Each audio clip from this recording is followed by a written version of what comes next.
കൊച്ചിയിൽ വീണ്ടും തോക്കു ചൂണ്ടി ഭീഷണിപ്പെടുത്തി കവർച്ച. എറണാകുളം സൗത്തിലെ മെട്രോ ലോഡ്ജിലാണ് സംഭവം. 3 പേർ പിടിയിലായിട്ടുണ്ട്. പ്രതികൾ എറണാകുളത്ത് സ്പാ നടത്തുന്നവരാണെന്നാണ് സൂചന. കൊച്ചിയിൽ നിന്നും സഹിൻ ആന്റണി ചേരും.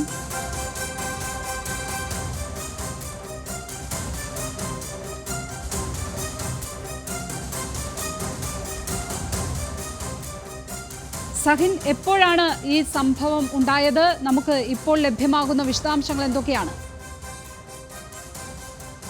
ഇത്തരം വിവരങ്ങൾ ലഭിച്ചുകൊണ്ടിരിക്കുന്നത് 2 ദിവസം മുൻപായിരുന്നു ഇത്തരത്തിലുള്ള ഒരു സംഭവം ഉണ്ടായത്. കൊച്ചിയിലെ കടവന്ത്രയിലായിരുന്നു തോക്ക് ചൂണ്ടി ഭീഷണിപ്പെടുത്തുകയും മർദ്ദിക്കുകയും ചെയ്തു എന്നുള്ള പരാതി ഉണ്ടായത്.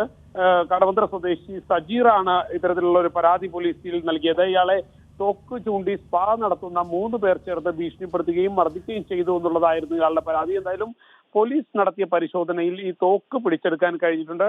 കഴിഞ്ഞ ഏതാനും നാളുകളായി കൊച്ചിയിൽ ഇത്തരത്തിൽ സംഘടന ഉണ്ടാകുമ്പോൾ ഗുണ്ടാ സംഘങ്ങൾ തോക്ക് ഉപയോഗിക്കുന്നതായി വ്യാപകമായി പോലീസ് കണ്ടെത്തിയിരുന്നു. മാത്രമല്ല, ഇപ്പോൾ ചെറിയ സംഘടനകളിൽ പോലും കൊച്ചിയിൽ തോക്ക് ഉപയോഗിക്കുന്നു എന്നുള്ള രീതിയിലേക്ക് ഗുണ്ടാ സംഘങ്ങൾ എത്തിയിരിക്കുന്നു എന്നുള്ളതാണ് മനസ്സിലാക്കാൻ കഴിയുന്നത്. ഈ സ്പാ നടത്തിയ 3 പേർ പിടിയിലായിട്ടുണ്ട്. ഇതിൽ ഒരാൾ ഗുണ്ടാ പശ്ചാത്തലമുള്ള ആളാണെന്നും പോലീസിന് മനസ്സിലായിട്ടുണ്ട്. ലക്ഷ്മി, പത്മ. സഹിൻ ആന്റണിയാണ് കൊച്ചിയിൽ നിന്നും വിശദാംശങ്ങൾ നൽകിയത്. കൊച്ചിയിൽ വീണ്ടും തോക്കു ചൂണ്ടി ഭീഷണിപ്പെടുത്തി കവർച്ച എന്നുള്ള വാർത്തയാണ് ഈ മണിക്കൂറിൽ പുറത്തുവരുന്നത്. എറണാകുളം സൗത്തിലെ മെട്രോ ലോഡ്ജിലാണ് സംഭവം ഉണ്ടായത്. 3 പേർ പിടിയിലായിട്ടുണ്ട്.